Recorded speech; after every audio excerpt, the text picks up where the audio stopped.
We're here, the lone wolf, senior co-host Chet Nicholson. The show is Strike Force News, coming out of Alternative Public Radio International.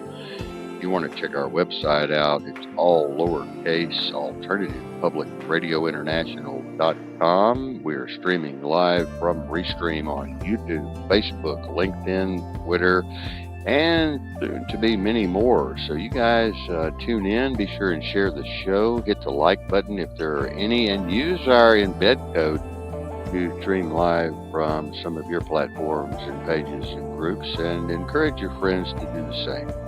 Really appreciate all of our fans and supporters out there, and just sit back and enjoy the show. Thank you all very much, and we'll turn it over to the live show now.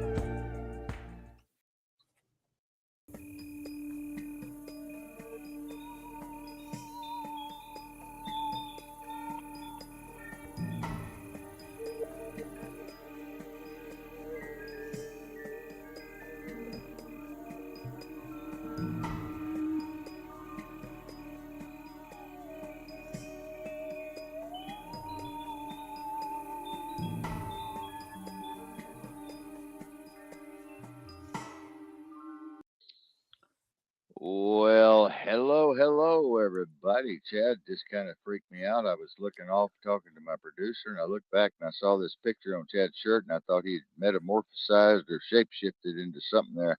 I didn't know what the hell was going on. It looked like Kentucky Fried Chicken guy there. That's Tommy kind of Chung. weird. Man, that was scary, man. It Yeah, looks it's like the Tommy old. Chung. Yeah, it's amazing, man. How's it going, Chad? Oh, I'm good, brother. Good. Just doing on life's terms. You know how that goes. It's kind of crazy. Yeah, it's been a cray day today. We've had some good times. We've had some really good times actually today.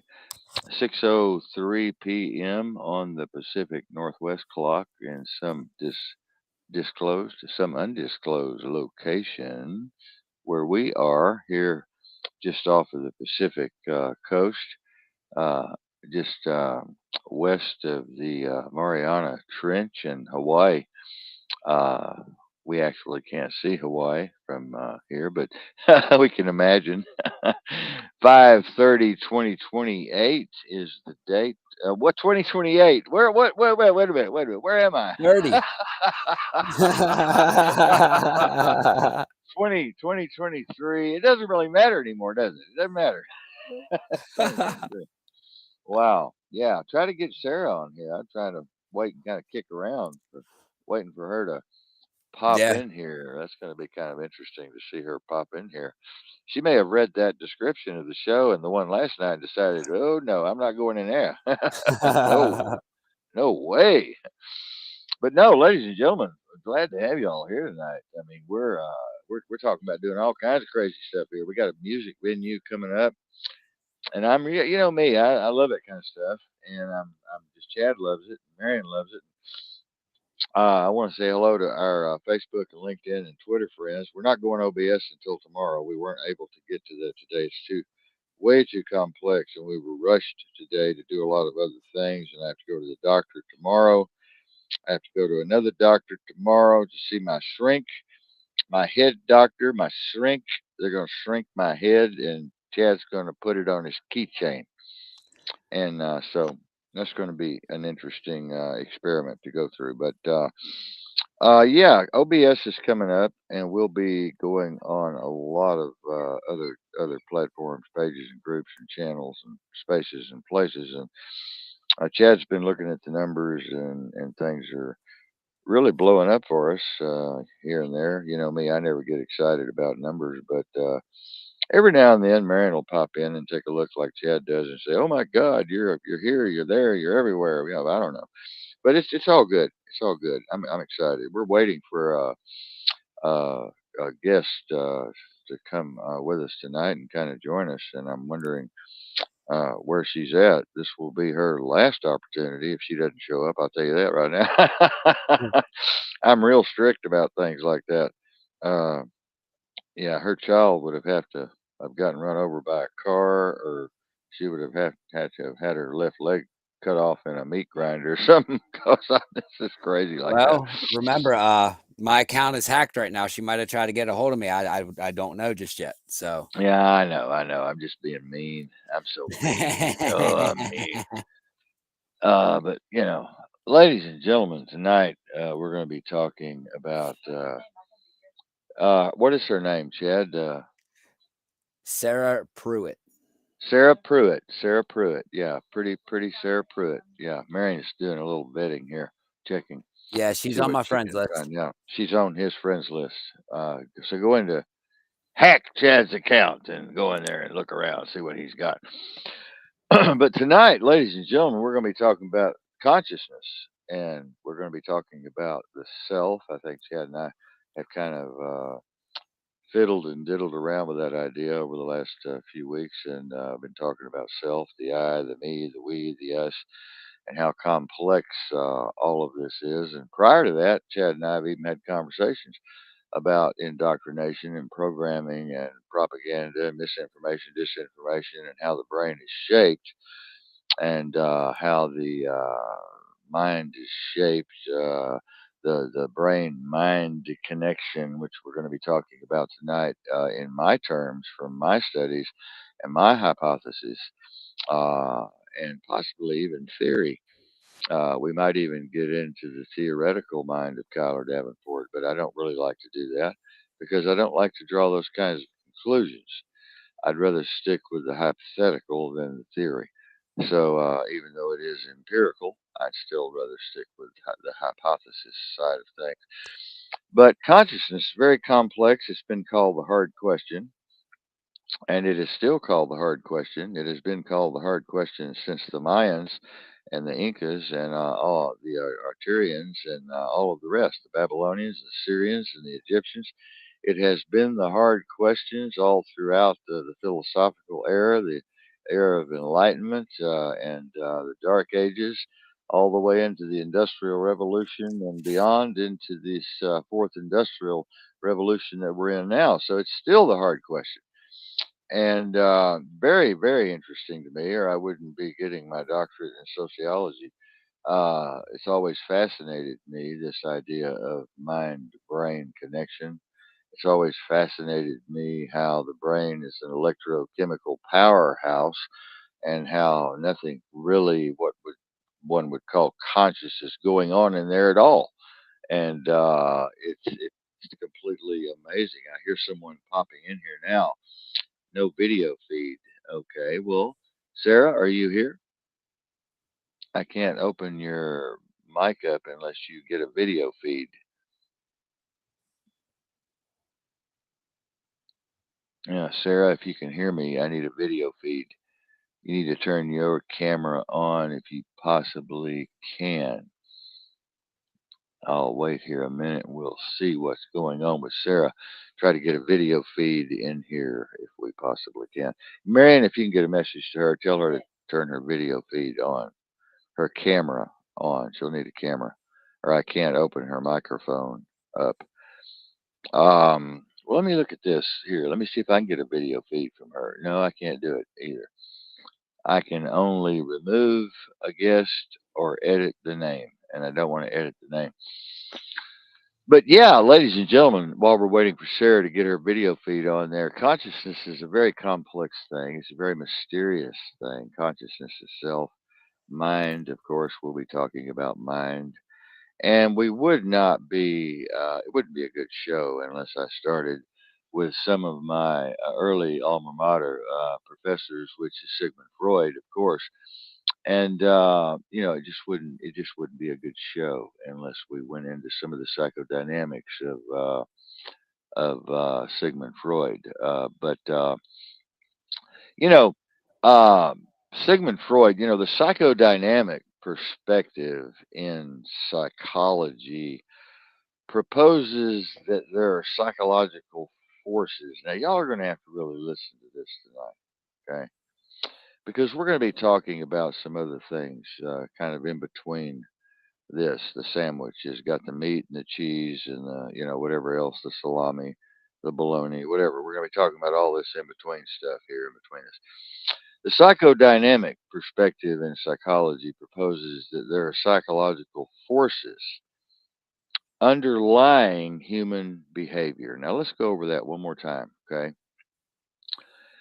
The psychodynamic perspective. This is a perspective, okay, coming from an observer, okay, which is obviously a brain, okay. The psychodynamic perspective in psychology proposes, okay,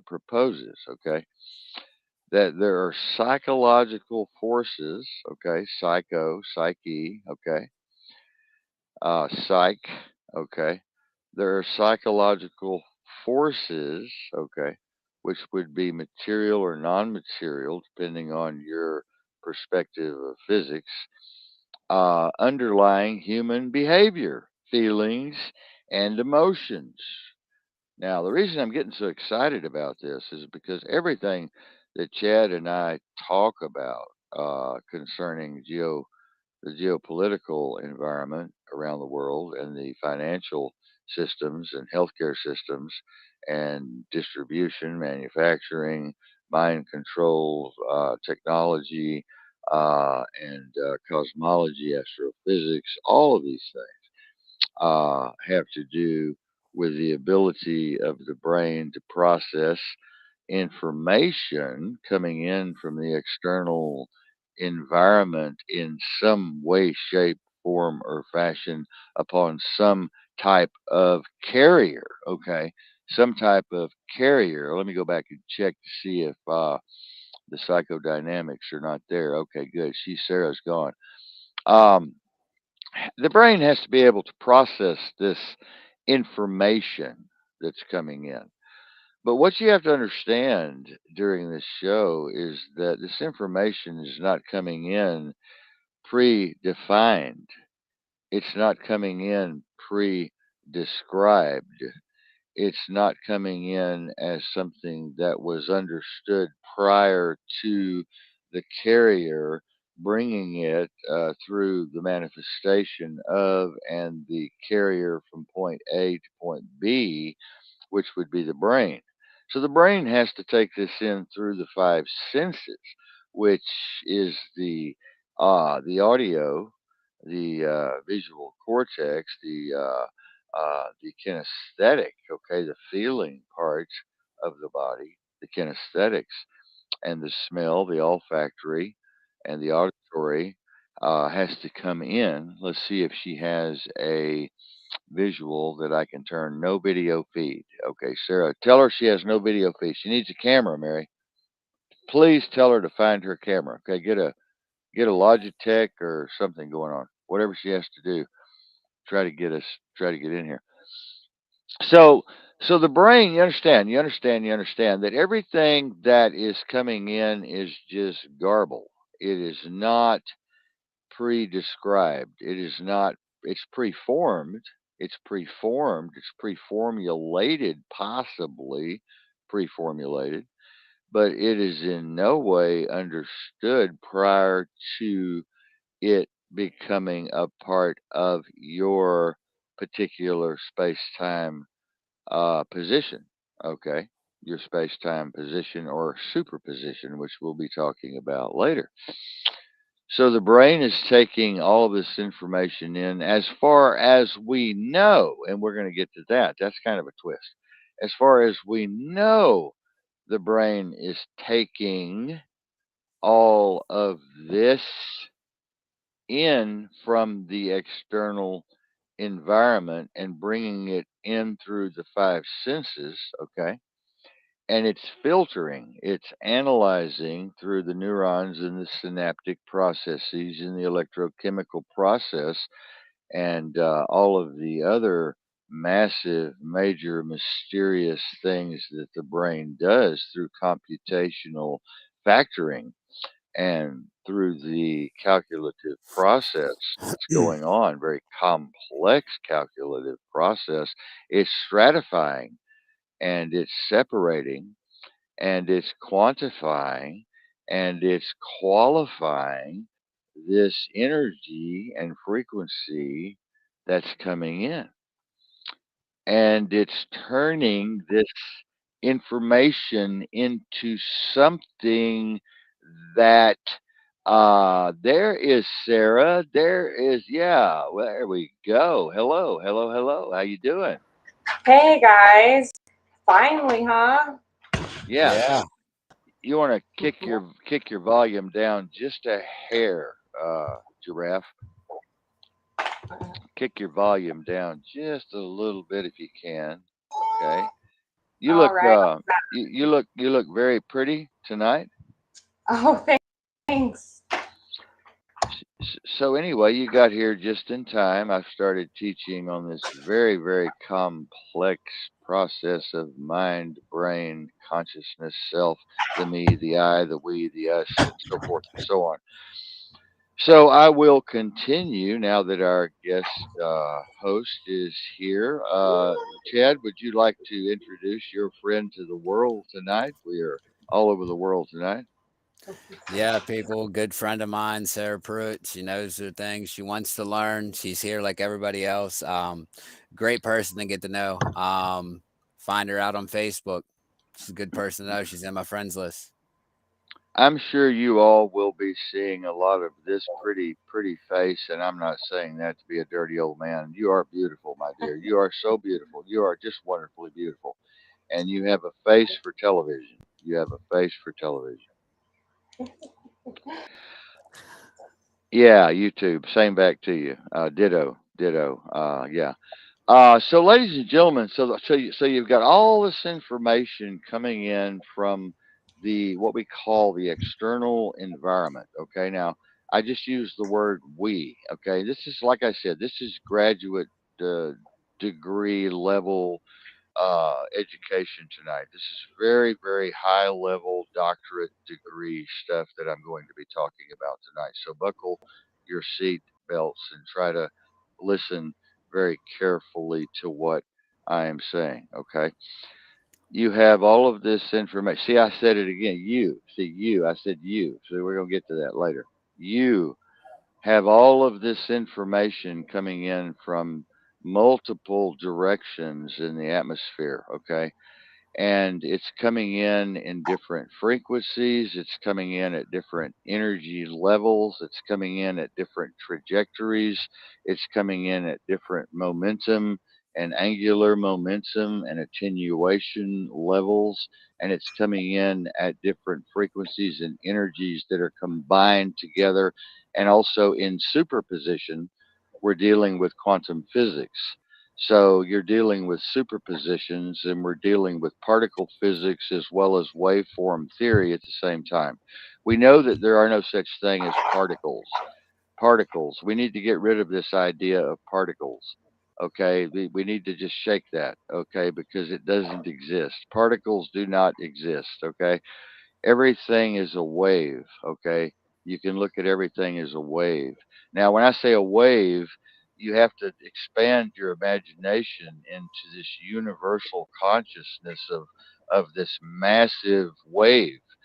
Most people would take it and look at just one wave. It's not one wave, it's a quadrillion, quadrillion, quadrillion to the quadrillionth power of energy that I call a wave. So it's much, much larger than anything I could describe here. So you have all of this coming in, and you're able somehow through metamorphosis and through evolution, the evolutionary period, and we'll get into that a little bit later. You're able through the evolution to have manifested this receiver, this wonderful receiver we call the cerebral cortex and the foramen and the temporal lobes and the occipital lobes and the deep pineal and the different synaptic connections and the neuronic connections and all of the electrical, chemical processing that's going up there in the brain. And as I said before, Sarah got here, I wanted to kind of revamp where we were. The brain is able to take this in through the visual cortex with your visual, okay, illusion. Y'all can ask questions if you want, Sarah, later, or Chad, through the illusion of this visual coming in. You're only getting 4%. I want all of you to realize that we have dark matter. We have all of the things in the ether that we don't understand. We're only seeing 4% of reality, what we call reality. Sarah's smiling. She's getting this. Sarah's getting this already. We're only getting 4% of what we call reality. So we don't even know what's going on outside of that 4%. We have no idea. So we're like children. We're like little children running around in this massive Disneyland, and we're looking around, and we're missing so much. And as you all know that have studied the esoteric and the ontological, this is so mysterious because those of us who rise in consciousness and we raise our consciousness levels up and we expand our awareness and we meditate and we learn to kill ourselves. We learn, if you see the Buddha on the road, kill him. Bodhisattva, Bodhisattva, Nemyo Horinkyo, Nemyo Horinkyo, Nemyo Horinkyo. If you see the Buddha on the road, kill him. What does that mean? You have to kill yourself to be able to see this other outside this 4%. Okay. You have to kill yourself. Why do you need to kill yourself? Because the self is a delusion. The self is a fiction. The self is a mirage. Okay. You have been bombarded since birth with misinformation, disinformation, propaganda, indoctrination, this concept, this philosophy, this belief, this dogma. This person knows more than this person. This new hypothesis, this new theory, this new thing. It's always some fad. It's always some belief. It's always some religion. It's always some dogma. You got all this stuff running around in your head like crazy, and then you've got the New Agers talking about ontological, mysteries and astrological mysteries, and you've got all of these other things going on, and your head's just spinning and spinning and spinning. Well, the brain is only able to take in one thought at a time. It's only able to take in one thing at a time, okay? But it's able to process millions of bits of information at a time, but it's only able to have one thought coming out at a time, okay? Or one communication back out into the environment at a time. But in order to reach these higher levels of consciousness, you have to kill the fiction of self. And a lot of people tell me, "Oh my God, Kyler, how in the world do you do that?" And a lot of people will tell me, "Oh, that's ridiculous. That's ridiculous. Where did you get this crazy idea of all of these different things?" Look, you're made up of millions of different multidimensional components to call self, okay? Self. Okay, what is a self? It's made up of millions of components, millions of bits of quanti, millions of bits of information coming in on different carriers from different spaces and places and time. Okay. So your self is actually a multiplex. Okay. It's a multiplex. It's a multidisciplinary thing. Okay. So what you have to do when people say you need to go into the inner self, when I was in Tibet and I was studying with the monks, you learn to completely eliminate all forms of self. You learn to completely destroy the self, kill the self. And what you find at that point is total emptiness and total peace and total tranquility. And the mind begins to still, and the mind begins to synchronize and balance. And true discernment and true intuitiveness begins to spring forth. And then you connect with Source. And as we say in Hemisync, and the Central Intelligence Agency has studied this at length, they have spent billions and billions of dollars. I have the information. I'm one of the few people on the planet that have the classified information that has come out of these studies. The Source What is source? What is existence? What is existence? What is being? What is persona? It's source reflecting upon itself. It's source manifesting itself. It's source realizing itself. It's source manifesting all of these wonderful things that you see out here is simply source, the imagination of source. The Yeah. CIA has done years and years and years of experimentation on this in 9 million different kinds of ways. And now artificial intelligence and machine learning and general intelligence has classified this as empirical fact that we are looking. Self is looking at itself. Yeah. Source is looking at itself. The I tail mean, of source. This is the tail of source, huh? the good way to look at it, like an analogy that flows perfect. It's like when a baby first looks at itself in a mirror, it has no clue it's looking at itself. And we are Right. source. Source is in us. We are part of source, and we're looking at source, and we have no clue what we're looking at. You Now we're the CIA, lost. We're like the infants to source. CIA, Like we're the CIA, and all of these other deep state agencies that are not human, they're not galactic, they're not avatar. They are definitely intergalactic, extragalactic beings, which I have had contact with. They understand this, and of course, source is not God. There's no monothe. This whole idea of monotheism is just completely ridiculous. It's just completely absurd. Completely absurd. I mean, you would have to be mentally retarded to be a monotheistic person. I mean, it doesn't make any sense to even a 5 year old child. It doesn't make any sense. It really doesn't. The monotheism is not even feasible. It's not even feasible. You know, source. We CIA came to the conclusion that source was nothing and source was everything. Source is nothing and source is everything. The whole is in the part and the part is in the whole. They have no idea what source is. I have no idea what source is, but we know that there is a source. We know beyond the shadow of a doubt that there is a source. So let's get back to the study of consciousness.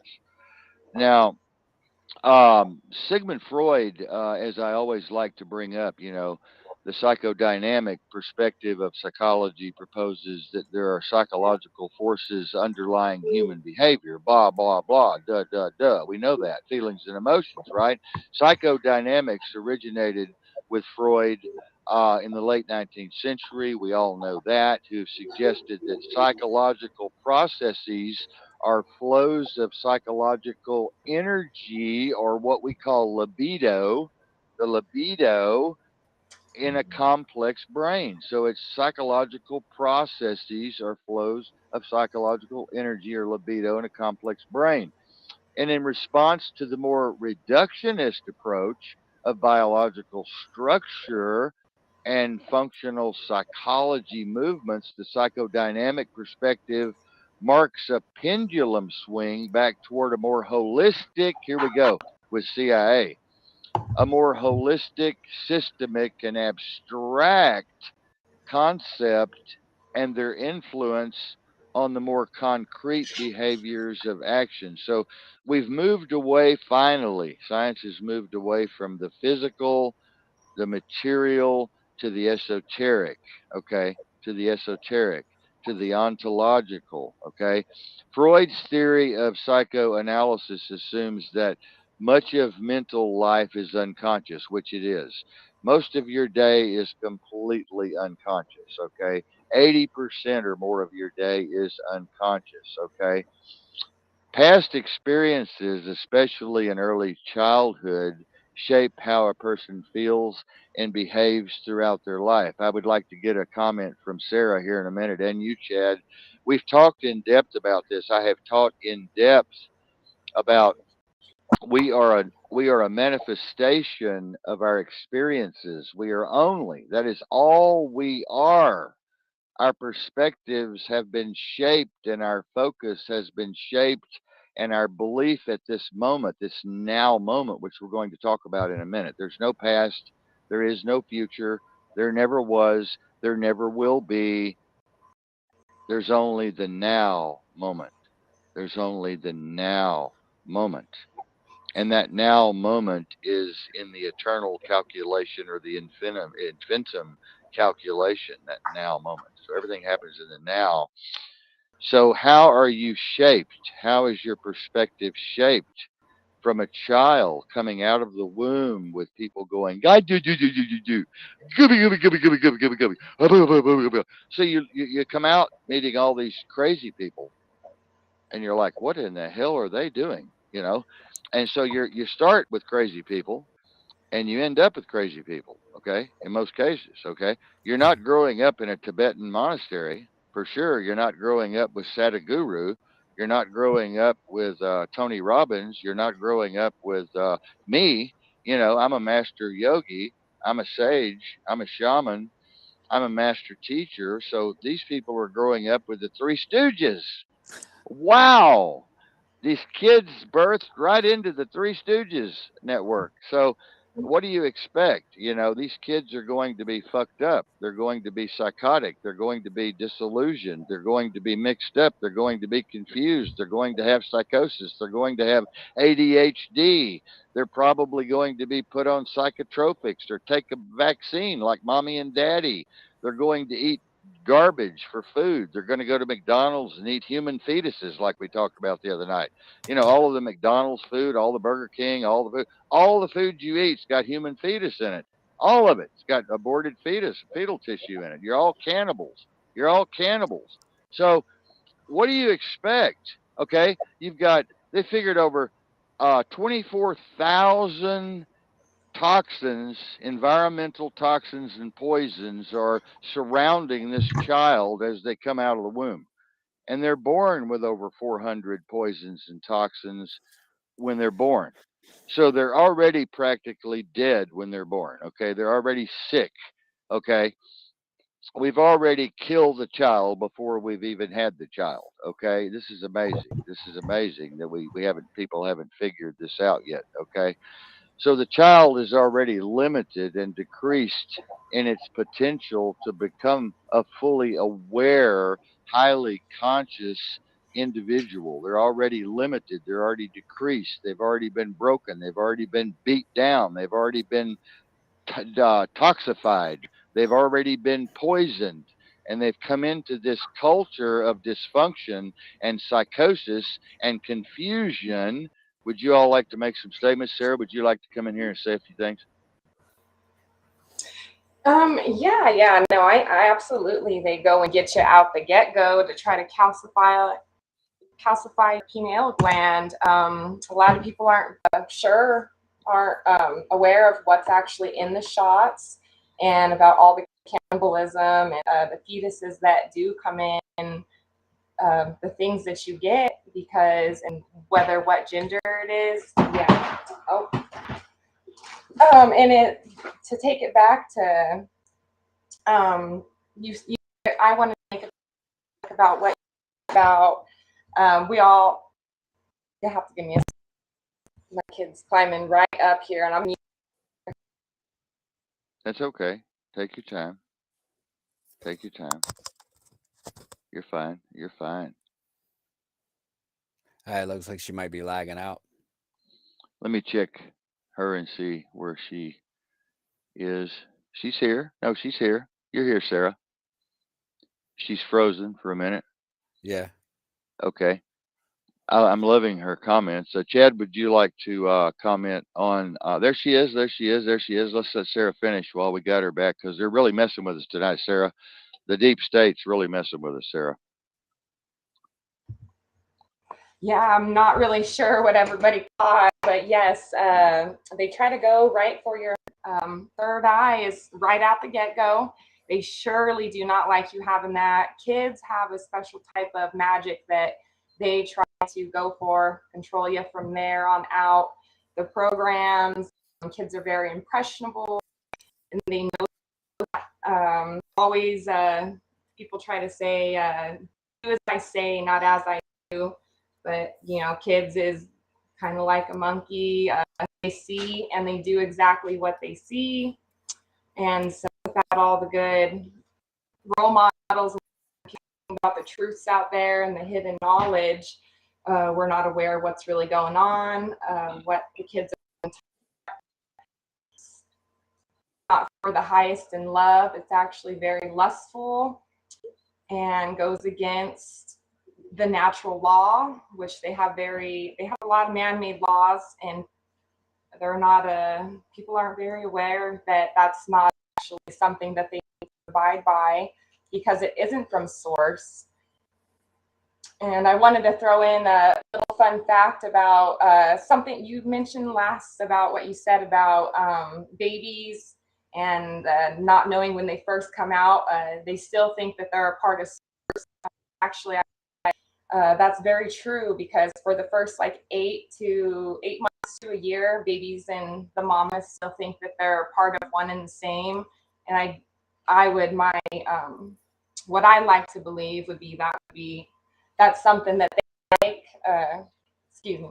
That's something that I thought was very cute. Since you're from all one, even though we're all living unique individual experiences, that you start out still thinking you're part of the whole light and love, because it just feels so familiar. That's what you're used to. So when you come out, you have to learn different, and all these things are learned behaviors and learned traits. Yeah. Yeah. It's very, very, very, very good. What you're saying is very, very powerful, because this whole idea of individuality is kind of a fiction, and we'll get into more detail with that later. But it's more of a fiction than anything else. That I'm an individual. Look at me. Look at I'm gonna take a selfie. Look at me. This is a delusion. This is a delusion. This is a psychosis. This is a deterrent to any kind of higher awareness or consciousness or collective consciousness or collective love or collective depth of understanding. First of all, to put people in these individual boxes, these cubicles. Uh, Kids come, I like to think that, and I like to say, as the Buddhists do, that kids come through you. They do not come from you. And I think Sarah would be a perfect mother to talk about this a little bit. Sarah, what is your opinion on kids coming through you? How beautiful is that? Rather than you own them, it's your property. They came from you.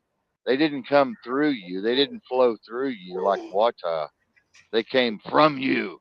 Oh, that kid came from me, not through me. That's one thing that I was very fond to learn of, is that things aren't your property. You really don't own anything, and you're just kind of a soul on your own unique experiences. It's really fun being a woman, to where I do have that portal between the spiritual side and the 3D. Sorry about that. And it's just it's a magical experience, for one. And when they do come through you, it is, well, for one, okay, so when you go through the whole rebirth and dying to what you realize that you don't really have control over anything. You don't own anything. You're kind of here to just simply be and exist. So anything that you help bring here, or that's allowed to come here, is just for the experience purely, and not Yes. anything that you don't take it with you. Like when I go, I'm not taking it. I don't own anything. The only thing that's mine is my soul. And that's something that you're just there to kind of help them the first 10 years of their life, and then guide them throughout the rest of it. And you're just show them love and help and take care of themselves and love them. And so it's nothing that you own, because you release them once they're 18 anyways. You just can't control it. Their soul is their own. I mean, it's not like I'm the devil. You're making a deal with me to sell me your soul. So there's just no Right. possible way to really own anything of another You know, person. They're free. wow. Sarah, you're right on point. You're right on point. You're right on point. You know, what's so terrible is children coming into such a dysfunction at the get go. This is terrible. This is something we could hit on for a second is the fact that these poor children, they're being birthed from the zygote, to the fetus. They're starting to get ready to come in. They're starting to get ready to come through that door, and they're coming into the most dysfunctional, twisted, perverted, crazy, insane, fucked up uh, existence possible, and bang, they just shoot out, and there they are, and now they've got to contend with this. And Chad, you're going to make a comment here. I want you to make a comment on this one. They're thrown into this place that they didn't probably ask to come to, like we talked to earlier, Chad. Some of us are chosen to come here, and I'm sure that Sarah already knows this. That it's kind of esoteric and it's kind of new agey, but I believe it. Some of us, because of the CIA work that I've done and the experimentations that I've looked at and the interviews that I've heard, some of us are chosen to come here. Some of us are picked to come here, and some of us volunteer to come here for specific reasons. And this is why we don't get hung up in all of the dangers and all of the poisons and toxins and all of the dysfunctions and psychosis and all of the drama that's going on around us. We have a protection around us, we have a force field around us. And as I told you earlier, Chad, we're not totally immune. We're not bulletproof to getting hurt. We're not totally immune to being driven crazy. We're not totally immune to going to prison or making a wrong turn, but we're protected. We do have that protection available to us from the quantum field, but that requires us practicing meditation and practicing right thinking and practicing right focus and perspective and concentration and really having a passion to purify one's self. And I don't mean this morally. I'm not a moralist. I'm not here to proselytize tonight.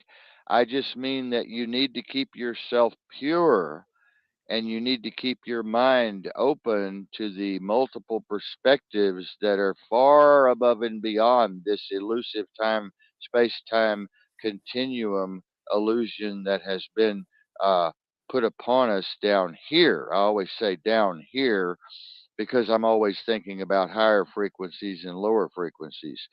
uh, but Chad, isn't that amazing how, and parents, Sarah brought up something wonderful. A child coming into a dysfunctional, toxic, poison world. Isn't that terrible? That they don't even have a chance. They don't even have a chance to get started on the right foot. They come into a dysfunctional parent that's an alcoholic. The mother's a drug addict. She's a prostitute. The cousin's a serial killer. They live in the ghetto. They're broke. They're stealing things for a living, and the kid grows up in this, and this is what the kid's programmed to believe now, or they hate blacks. Oh, them blacks. We can't stand them blacks. So the kids program. And I'm really digging on this. I'm really banging on this because I want the audience to realize how they came about, how their perspective came about, how their dogma came about, how their belief system came about, how their perspective of individuality came about, which is a fiction. Go ahead, Chad. Yeah, I see what's going on. I call it the ugly duckling syndrome, and the reason why I call it that is, if you know the story about the ugly duckling, that the swan thought it was a duck, even though it wasn't. But that's what it was born into. It connected with it. That's what it perceived it was, and that's what's going on with these children. When they're coming in, they're seeing all this dysfunction, and they think it's normal. As you were saying, a child comes in there, we're all like, blah, blah, blah, blah, blah, blah, blah, blah. That child just thinks we're crazy. So that child instinctively later on will connect with a crazy person opposed to a logical, critical thinker, because that child, brings it back as a childhood memory. They use our childhood memories to influence influence us to do what they want us to do today, and they block out our consciousness. This is why they rush you so quick. Oh, you got to grow up. You got to grow up. You got to get a job. You got to do this. You got to do that. You got to do this. You got to do that. You got to do this. Kids aren't learning today like they should. Kids aren't being kids. So when their mind is forced to grow up, it's literally not forced to grow up as they want you to think. They're telling you it's time to force your brain to the dark side. It's time to shut all what you see as critical thinking that you've seen so far of your life is just nonsense. They tell you, shut it off. Don't believe it. Believe what we tell you. And they train us and condition us. And that's why we're in the situation that we're in. Yeah, it truly is. It truly is. It truly is. And this is just the way it is. And as I always say, shit happens and it is what it is. And that really means a lot if you'll stop and think about it. Kids do come into this and they do pick up on everything from the ages of 1 to 6 or 8. If they can take a child and completely gain control of that child between 1 and 8 years old, they've got that child for the rest of their life. And that child will end up a juvenile delinquent or a drug addict or an alcoholic or whatever they want to, whichever way they want to guide it through artificial intelligence and through all of this mind control and this direct energy, voice to skull technology now that's going on. They can take that child and do anything they want with it now, and you have no control.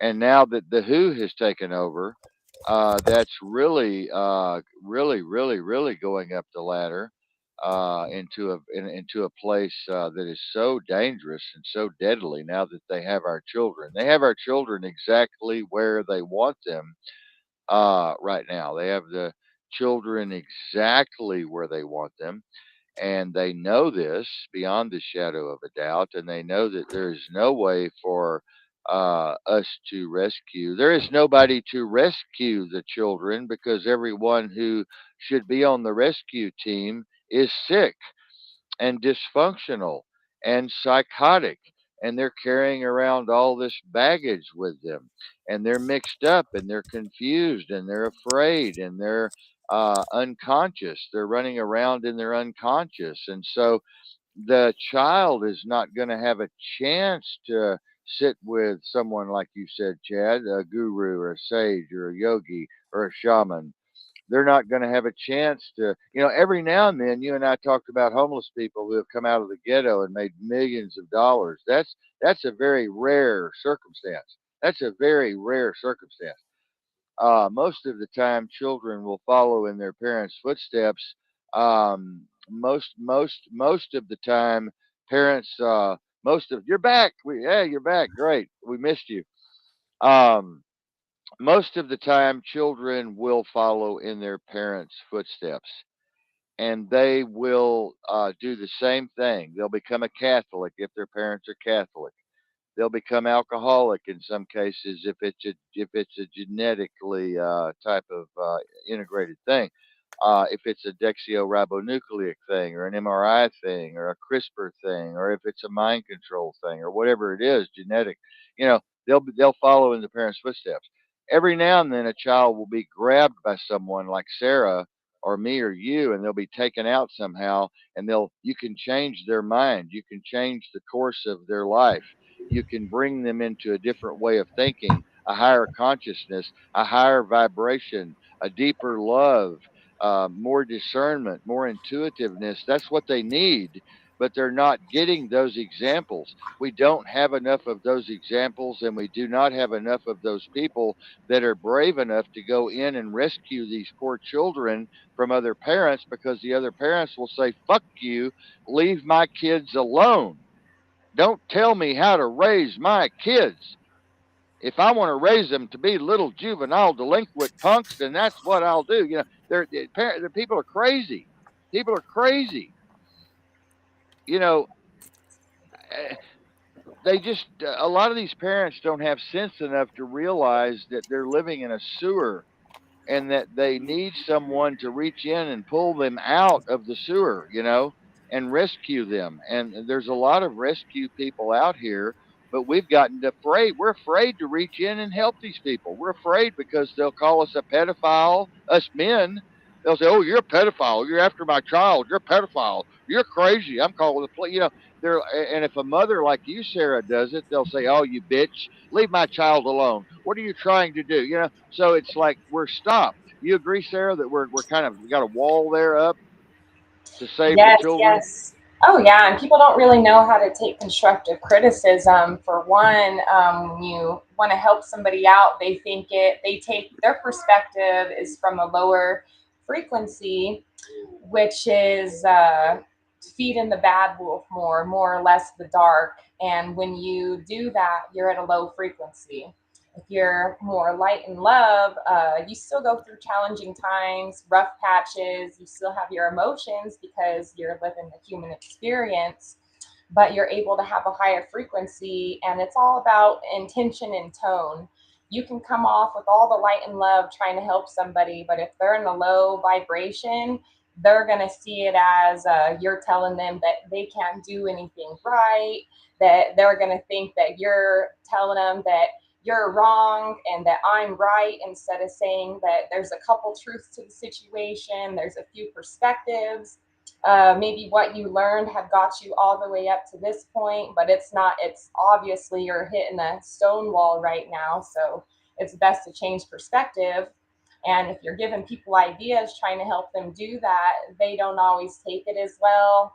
For one, their ego could be in the way, like, oh, that's kind of a simple solution, not an excuse. Why didn't I think of that? So instead of being appreciative, um, too many people expect, or they're not compassionate with themselves. So they put it all back onto the selfish way instead of being in mind of the bigger picture, that we're trying to help the kids and that we're all out here struggling. We have to kind of write our own secret success book to life. We have to have our own self-reliance. A lot of that, a lot of that stuff came from childhood. It wasn't modeled. It wasn't taught. Things that we learned was more for survival. And after a certain age, if you don't learn for yourself, those things could be used against you. So what you don't know can be used against you. So it's up to you to educate yourself, and everybody has those seeds planted. It's just if you have the strength to hold them at the time that they are revealed to you, and if you have the wisdom to invest them further on into your life. And just it's the support thing that people feel bad. They've gone a few years already living in the darkness, that instead of stopping now and changing it, they want to keep going more and more and more. And instead of You taking the know, L and having a rebirth, you it's know, just too much. we've gone from a You suffer. strategic to a tactical approach. And this is what's really scary. What you're talking about exactly, Sarah, is we've gone from a strategic way of thinking to a tactical way of thinking. We've gone from a peaceful way of thinking to a warlike way of thinking. We've gone from unity and fellowship and discernment and intuitive to paranoia and fear and hate and divisiveness and violence and anger and judgment. And so that it's been just torn apart. Our families have been divided. Our children have been stolen by the public schools. We did a show last night on the World Economic Forum, and the World Health Organization is now publicly coming out publicly and saying that we need to sexualize all of our babies from 0 to 1 year old and then 1 to 4. We need to play with them and titilize their little penises, and we need to teach them how it feels to have an orgasm. And it's all normal now. The United Nations has come out and said it's all normal. The Council on Foreign Relations has given them the go ahead. The World Economic Forum has given them the go ahead. And pedophilia is normal. You're just a minor attracted person, and that's okay. Don't worry about it. It's all right. We're going to decriminalize pedophilia. Children should be able to have sex with anybody they want to. And if the parents interfere, they'll go to jail. They'll be punished. And that's where we are right now. That's where we are right now. And this is insanity. I mean, it's insane. As insane as I am, and the perverted sense of humor I have, and the fetishes that I've admitted on air, and all of the nasty shit that's in my mind, these people are fucking crazy. I mean, they're fucking crazy. I mean, this is you can't make this stuff up. I mean, what they're doing is insane. And I'm wondering, where are the parents, Sarah? Where in the hell are the parents? This is happening all over the United States. Marion infiltrated 3 schools. They were pulling out dildos, black and white and pink dildos, butt plugs, vibrators. Fourth graders, fourth graders. Marion's there watching all of this, and I'm going, what the fuck? Yeah, Sarah, they're I, they're normalizing all of this, Sarah. How is this that's pretty happening? sick. Yeah, you really can't make it up. It makes me wonder where people are at too, because if I can see it and be absolutely disgusted, it's like, where are you? You must be on TikTok all the time. The ignorance really is bliss for them, I guess. I don't know. And just, sheesh. I know. After a Chad? while, you kind of run out of air, with your head up your ass all the time. I eventually had to pop mine out and get some gulps, and then I'm like, oh yeah, hey, there is something out here. I guess they just gotta peek out a little bit more. They might see Yeah, something. yeah. They might see something. Chad, any Yeah, comments on that one? it's they got everybody afraid of everybody, right? So nobody wants to listen to anybody, so they can run this rampant maps across everybody, and that's what they want to do. They want to put maps on the map.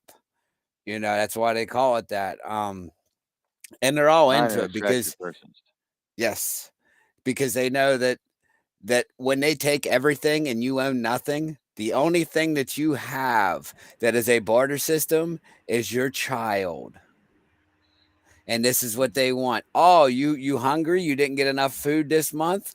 Oh, why don't you just send little Ethel or little Johnny over my way? You know what I mean? Let them stay for about 2-3 hours. Then I can make sure you have this extra. Now, as we were talking yesterday, what's really scary about it, as a caregiver can give consent to a child that can't speak. Now, think about what that means. A caregiver can literally say, yes, you can sleep with my child, even though that child's screaming bloody murder. There's nothing that can be done because consent was given. Right, right. And a caregiver could be a babysitter. Yeah, that's a caregiver, Yeah, a a godfather, babysitter. a godmother. Yeah. Uh, as you know, and I've got PMs coming up. I'm looking at 4 different screens here. PMs are coming up. Questions for me, my graduate students. They know that I love to talk about sociological issues concerning sexual contact with children and sexual contact between adults and the age of consent, and so forth. And I have always agreed that men are horny dogs. We're all horny dogs. And I'm not putting myself. I'm not I'm putting about to myself talk in in there, a of course. second. Yeah. But men are really predators. Men are predators. And the Mormon Church. I have a lot of Mormons on my team, and I have a lot of Mormons in my group. I have Mormons on the show, and to marry or to get with a girl at 13, 14, 15, in my mind, is perfectly okay. Perfectly fine. It's been going on for millions of years. It's perfectly normal. Every sacred book, every secret book of society, every book in the world of wisdom will tell you that it's perfectly okay to have sex with a girl if she's menstruating. It's perfectly fine. If she's 11 years old, that's just fine, no problem. We've known this for a long time. My issue becomes, today we don't live in villages. Now, when we lived in villages, a lot of that was going on, but there was someone there to take care of the child from the 13-year-old. There was 2 or 3 aunts. There was 4 or 5 uncles. There was other people in the village. Everybody was letting them breastfeed off of each of the mothers. It was all cool. But today, you have a 13-year-old girl has a kid. She's on food stamps. She's in the ghetto. She's homeless. She's on drugs. Nobody loves her. Nobody likes her. Boom, she's gone. So we don't have that kind of support system anymore. We don't have that kind of support system anymore to support young women who had to. Now, used to, if you weren't married, if you, I've been to Appalachia, I've been to Arkansas, I've been to Scottsboro, Alabama, I've been to Oklahoma, I've been up in the Moonshine Hills, and I see all that stuff up there. I'm from Texas, and I know that these girls are having sex at 12 and 13, 14 with daddy and stepdaddy, and there ain't nothing else to do out there on the mountain, you know? But that's just the way things have been going for a long, long, long time. It doesn't excite me. It doesn't worry me. It doesn't piss me off at all. But the thing is, when you start grooming children, that's when I get pissed. When you start grooming children, when you start having sex with children, when you start raping children, when you start raping babies, that's where I cut it off. That's where I cut it off. I mean cut it off down here. That's where I cut it off. Because, that's a whole different universe, okay? We're not talking about marrying a girl at 14 because you need to and the crops in the field, Lucille. We've had some bad times. We've had some good times. Yeah, 14. Gotta get the crops in. Gotta get the seeds planted. Gotta get the hay in the barn. Gotta get the goats fed. Gotta get the milk cow. That's fine. But we don't have that kind of culture. We don't have that kind of culture. There's no cows to feed. There's no horses to run. There's no barns to build. There's no fences to fix. There's no crops to plant. So stay away from these young girls, you know? And so, but still, men are dogs. Men are dogs. I'm going to get Sarah's opinion on this. To me, all of my sociological studies, all of my graduate student studies, everyone agrees. Men are dogs. Men are dogs. I mean, I've taken men on survival trips. I used to teach survival in the mountains. Had a survival course. I taught martial arts. I taught firearms. I taught archery. And we would all get around the campfire at night. And I swear to God, every married Christian man in there was talking about how many 13-year-olds he would love to boink. Every damn one of them, every damn trip, every damn tour. It didn't matter who they were. You get them a little drunk and they start talking about 12 and 13, 14-year-old sex. So it's built into the DNA of men. Now we're going to get a lot of comments tonight from all over the world. We're going to people wanting to kill Kiler Davenport. He's a pedophile. He's an evil man. But I'm Even though we're telling you, talking about biology. but I'm talking about men. This is men. This is men. This is men. Sarah, what's your opinion on I've studied this. I've been with these guys for years and years, and I'm talking about hundreds of them. They're all the same. They're all the same. My opinion would be, yeah, no, men absolutely naturally have the instinct to want. I guess it's like a vibe. They just have a feeling. They just want that. It's like a sexual sacred desire, and that's the thing is sacred sex is it's something that's not normalized and talked about. What that could look like for everybody. And I think just as much as women and men could have mommy and daddy issues, and that stem into how the woman, what she accepts and how she respects herself and holds herself, I think that's the same with men as well. When they grow up with parents who model like their mom, who maybe don't always give them enough attention because they're too busy pining after the father, trying to make him happy because he's with everybody and all the girls. It all comes down to what's learned role model wise. So that's part of it, I guess, why guys could be horn dogs, more extra. I think a lot of it is because they could have these desires, but it gets taken far because it becomes something that it's like a what is it? Something that you enjoy doing. It starts with the knee. I can't think of the name. It's yeah, but it's like a crutch, and you end up like I vape. It's fuck, I can't. The word's fucking me up. Anyways, but you end up using that as things that you like because the dopamine hit, and because you Yeah. keep getting the hits and the hits, they keep getting more attracted to like the boobs, and like if they like anal or something, they're all fixated on these little things that they keep getting the hits from. And it's because they like the chemical response. I don't really think it's because they're necessarily horn dogs. I think that they are, but they get lost in the trajectory of that because they're not doing the inner work of, because they can't be fulfilled deep down because they have wounds. So they think it's always a sexual desire that they're trying to plug in, and it You comes know, out like catcalling and bad, but you know, I think some of that's it one of can the be helped. that's one of the most brilliant analogies that I have heard in my 19 years of talking about this issue coming out of your mouth. You really, no, no, no. You really have an awareness. You really are for this show. This is your test and you passed it. I mean, you have a mind. You can see beyond your anger. You can see beyond your judgment. You can see beyond your hate. You can see beyond making snap decisions. You're a very wise lady, and I like that. I like that.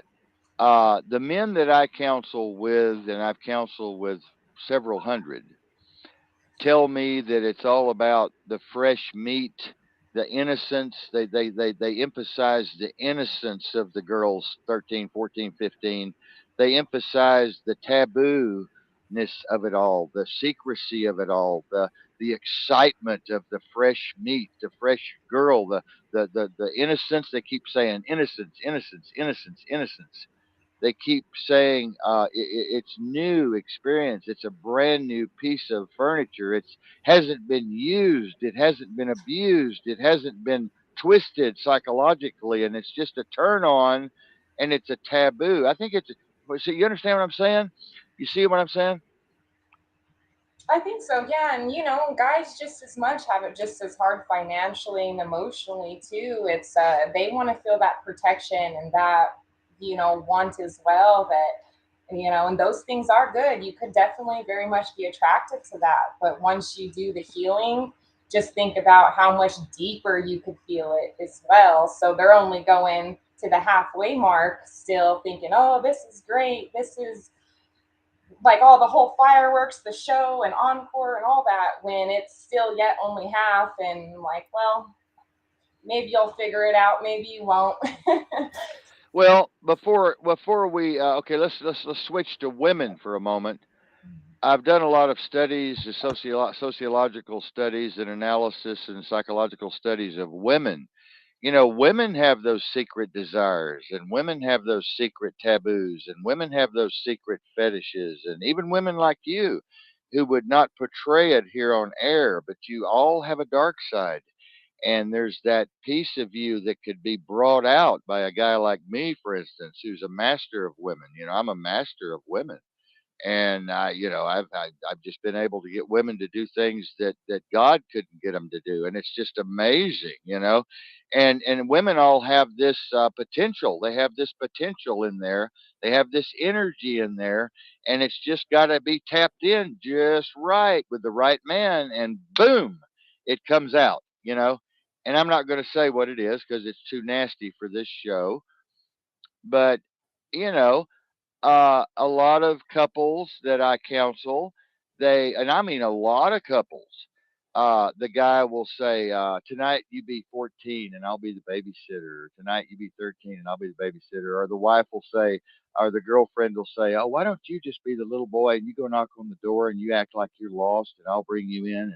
And, all this stuff's happening, right? It's all happening. And all happening all around the world. It's happening everywhere, but people don't want to talk about it. People don't want to admit it. They want to sweep it under the carpet. And I think one of the most intelligent things you said a while ago is healing comes through transparency of talking about this issue. Healing would come. Healing could come if we could have more discussions about this. Don't you think so? You just said it a while ago. Oh, absolutely, especially if it's more normalized and people could actually find out what's all behind like the sacred sex. And when you do the it's like even the alchemy behind it. When somebody's giving you that energy, you don't just want to give it and it kind of just fizzles out and goes nowhere. You kind of have to give it to a battery that knows how to use it and send it back to you. So it's like a circuit. There's reciprocity instead of just depleting yourself, and then you're extra depleting yourself when you happen to come and you're wasting your spinal fluid, that Right. magic sauce, I guess, just for Yeah. nothing. A The lot of secret people don't sauce. understand that, and they do it to transmute energy, not knowing that they're giving that energy to another and making them on an energetic level feel bad as well, and then trying to on a physical level try to get them to feel good. So it's two things that are counteracting in a way too, that if there was more knowledge of these things and just normalized, that we could really start to heal and be open Men and start to talk about what in actually is these right. group therapy meetings, men have told me that if their wives and girlfriends would have been more like you, Sarah, they wouldn't have gone out and acted on these impulses. If they would have listened to them, if they could have talked to them, if they could have carried out some of these fetish talks and these desperate things that are holding men are holding, and that these ideas and these crazy things, if their girlfriend or wife would have just opened up and loved them and talked to them about it, they wouldn't have acted on it.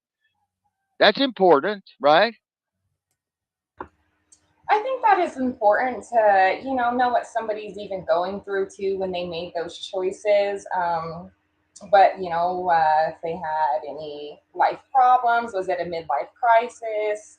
What was the uh, contrition of the circumstances? But yeah, because a lot of people ain't open, even though that's kind of passing the buck in a way, instead of taking acknowledgement. But I do see from a deep place where that comes from, everybody wanting each other to be open. Men have a lot on their plate as well, and they have a lot to be mindful of women. And women aren't always in a healed place and in their feminine power.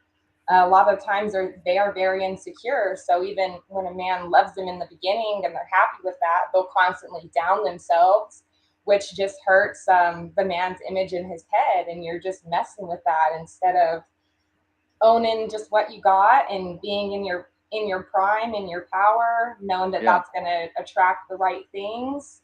And just, yeah, it's everybody has their insecurities and things that they don't necessarily like, but if you can see where that stems from, a lot of the times that if you can talk about that with your partner, it doesn't even logically make sense.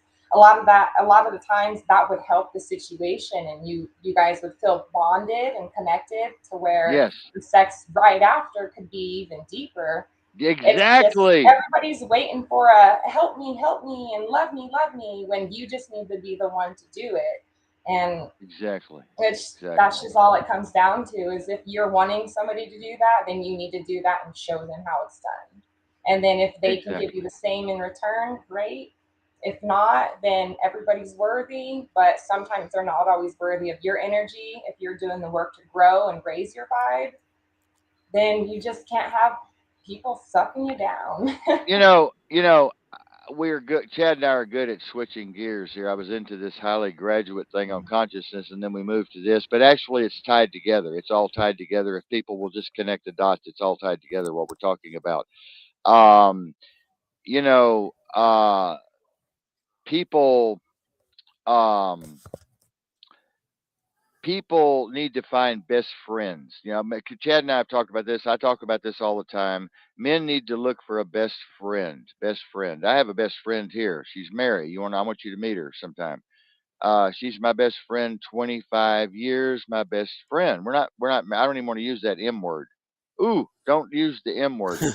Um, we're best friends. We're soulmates, and I do what I want to do. She does what she wants to do, and everything is beautiful. Oh, you can bring her on air and say hi. She's fine. Okay. But we're best friends, and we have an open relationship. But it's a beautiful thing. We talk about everything together. We're honest with each other about everything. I can tell her any dark secret of mine. I can tell her the darkest thing in my head. I could tell her the deepest, most dark, twisted, nasty thing, and she would love me and talk me through it and get me through it. And we would do what you said, have that great bonding moment at the end, and it's beautiful. But some women cut it off and say, "Oh, you're a bastard. You're nasty. You're dirty. I want you out of the house. I want you to leave. The kid leave." And it just turns into a war, right? Instead of having in-depth communication about it, right? Well, I want to segue real quick back into the consciousness because my graduate students that are here are getting kind of upset, but they love the conversation. They love what we're talking about, but they want me to finish with consciousness. Consciousness. Now, here we go, folks. Listen to this and tie it into the conversation that we're having with Sarah and Chad and myself. Tie this in. Consciousness is the awareness of the self in space and time. Consciousness is the awareness or the self awareness of being aware of the self in space and time. It can be defined as human awareness of both internal and external stimulus that I talked about earlier about information coming in from all directions. Okay. Our research has found states of human consciousness and differences in perception in order to understand how the body works to produce conscious awareness. Okay, conscious awareness. Consciousness varies in both arousal and content. And there are two types of conscious experience: the phenomenal, which I'm sure y'all are familiar with, the in the moment stuff, phenomenal, phenomenological, the phenomenal, momentary stuff in the now, and access, which recalls experience from memory. So you combine the accessible with the phenomenological, and you get full consciousness. You may not have full awareness, but you have full consciousness, but it may be at a lower subconscious level. First, if very interestingly, first appearing in the historical records of ancient Mayan and Incan civilizations, various theories of multiple levels of consciousness have pervaded spiritual, psychological, medical, and moral speculations in both Eastern and Western cultures. The ancient Mayans were among the first to propose an organized sense of each level of consciousness, along with the Buddhists and along with the Hindus. Stimulus from the environment out there, as well as internal stimulus coming up and out to meet those two energies meeting. The Mayans believed it to be the most basic form of existence or awareness. Those two meeting each other created consciousness to them and was the reason for the evolving and the evolution of our species.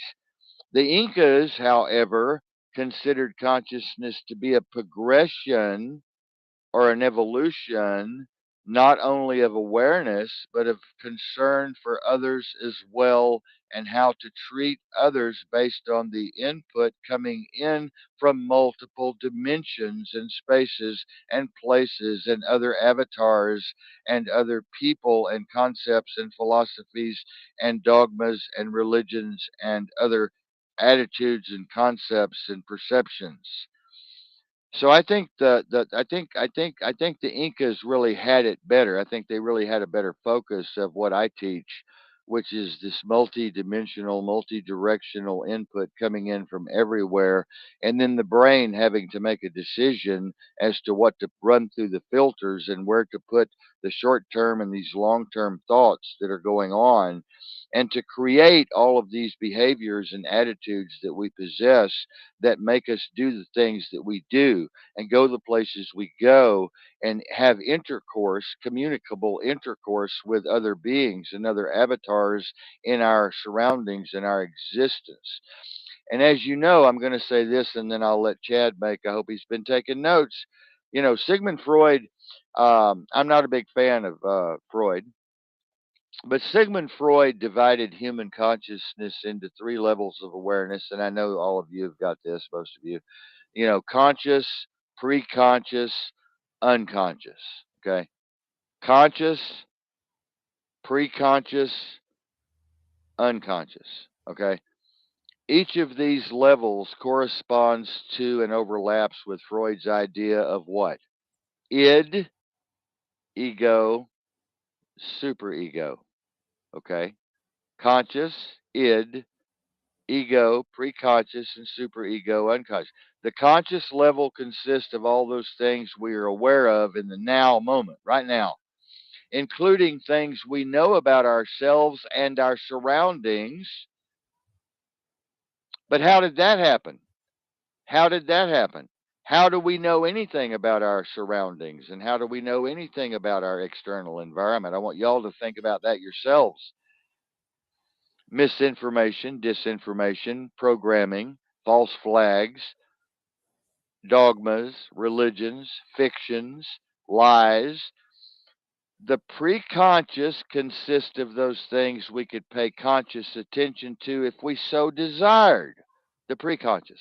The preconscious consists of those things that could come up in a conversation with me and Sarah if I wanted to bring something up in my past or if I wanted to ask her something in her past. She would have to go back and access that information and bring it forward, and it would go through filters depending on what she felt about me, how much she loved me, how much she trusted me, how transparent she wanted to be with me. There would be all of this, what we call in neurolinguistic programming. I have a master's in neurolinguistic programming, and this is called noise.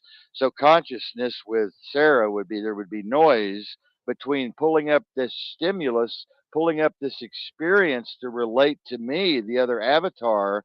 There would be all of this noise and filtering going on, and she would be shaping that response to get a response out of me that she's looking for.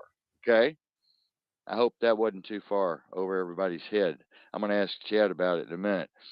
Um, the preconscious consists of those things we could pay conscious attention to if we so desired. So that's me and Sarah having a conscious conversation. And where many memories are stored for easy retrieval. So there's Sarah and I having a conversation. We have all these memories out here, but we've forgotten about them. But now we can just pull them up just like that as needed.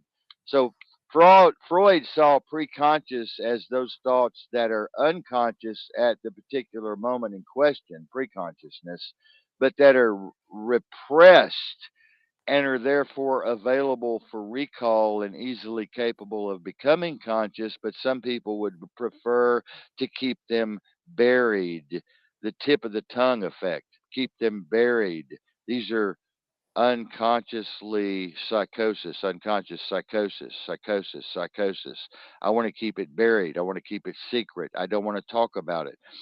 You know, the unconscious consists of those things that are outside of conscious awareness, including memories, thoughts, and urges of which we are not aware, the unconscious. Much of what is stored in the unconscious is thought to be unpleasant, conflicting. For example, sexual impulses that are deemed unacceptable in one particular society, as we have been discussing tonight on the show. Okay, much of what we have been discussing here would be considered unconscious. We want to keep it unconscious, okay? Sexual impulses that are deemed unacceptable might be acceptable to Sarah, might be acceptable to me on PM later tonight, but it's not acceptable here, and we're not going to admit that it's acceptable, and we're not going to act like we're for it or we're against it. Oh my God, you know, while these elements are stored out of awareness at the moment, they are nevertheless thought to influence the behavior of someone all the time. Chad, would you like to tackle that one? Hey, that's a tough one. Yeah, I'm gonna try to tackle this one. But yeah, it's like the same as you see when you're vibing with somebody, right? And you make a comment like, "Oh, this happened to me," and then you got that person you're talking to. They try that, that nonsense. Well, it happened to me, so it doesn't matter. As he's saying, it drops you down. It tries to keep you pitted under the tongue. And you're trying to get a response. Even when I'm talking now, I'm trying to get a response out of people subconsciously. That's the goal of it. We're trying to get, some kind of response with what we're saying. And people need to realize that our communication is nothing but, as you've explained to me and you've broke down to me, we are transmitters and receivers. Transmitters and receivers. But I'm transmitting, and I but want that tell receiver to give me a signal back. but let's tell Sarah what the key is to that, and see what Sarah has to say.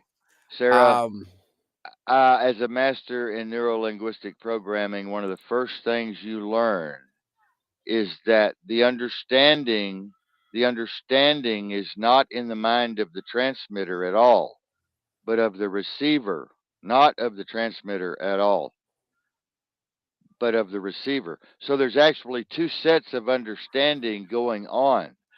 But the what's coming out, the noise that's coming out of your mouth that we call lexicon or linguistics or language, it's not really language at all. It's just noise. But the brain has this magical way of combining letters and numbers and symbols together and to form a lexicon or to form a language where we can see persons, places, and things and all agree that these are persons, places, and things. But do you understand that the understanding is not in the mind of the transmitter, but in the receiver only? Yeah, I do understand that, because you could say something and have the best intentions all day, but if depends on how they take it is how it's going to be for them and their truth. So, even if you had good intentions, if they got offended by something, if you came from a malicious place, then that would be on me to fix. But if they got offended just because they got offended, that's on them. But it'd still be a truth. It's because that's how they received it, that's how they understood it, and yeah, it's on them. Uh, Absolutely. Chad, Chad, a lot of relationship counseling that I've done, there's no understanding in the receiver or the transmitter. There's misunderstanding and psychosis in the transmitter, and there's misunderstanding and psychosis in the receiver, and there's trauma in the transmitter, and there's trauma in the receiver, and there's anger in the transmitter, and there's anger in the receiver, and there's confusion in the transmitter and confusion in the receiver. So what happens is a massive amount of noise in between the two having intercourse, communicable intercourse, linguistic intercourse. There's all this what we call noise going on, and all of these misinterpretations based on attitude and behavior and programming. This is really interesting, y'all. This is really interesting because you think about how intricate communication is. Think about how intricate it really is when you're trying to sit down with someone and have a conversation with them. You're thinking like Sarah or me or you, we're very intelligent, we're very aware. But what if we're sitting down with someone that's on a level 3 and we're all three on a level 12 or 15? How do you have a discussion with someone that's on a level 3, Sarah? I pretty much tell them just to keep an open mind, that it's not my way or the highway, that this is just my way, that I learned things and labels that resonated with my soul that I use to describe my intentions and the noise around me and kind of just what's inside of me. Try to talk to them like that and tell them not to put me on a pedestal that I've been really practicing for 3 years. We're only born with our gifts, talents, and abilities, and some of them we have to unfold and recode into us. We don't always get it. So it's not anything to be jealous about. Half the time they get kind of stuck on the noise and the ego, and from me being higher up, I know these things, so I try to. It's kind of like playing chess, levels ahead, because these were things that I had to deal with back then, growing and healing as well. So yeah, it's just trying to be mindful and things like that. And it's the transparency, just trying to be human. If you come from a pure love place, it hits different and the truth hits different than you I trying to want cram something down. Or I want to give it to Chad in a moment. I'm going to go smoke a cigarette. I want to give it to you and Chad. But I wanted to ask you, um, how important is it for us to explain to people how this process works, like we're talking about tonight, how the consciousness and the subconscious work as far as we've learned and as far as we know, that has become more or less empirical, become more or less a fact over experiment after experiment after experiment after experiment. We kind of know these things, that communication is a very complex, mechanical, rhythmic, algorithmic, calculative, complex theorem.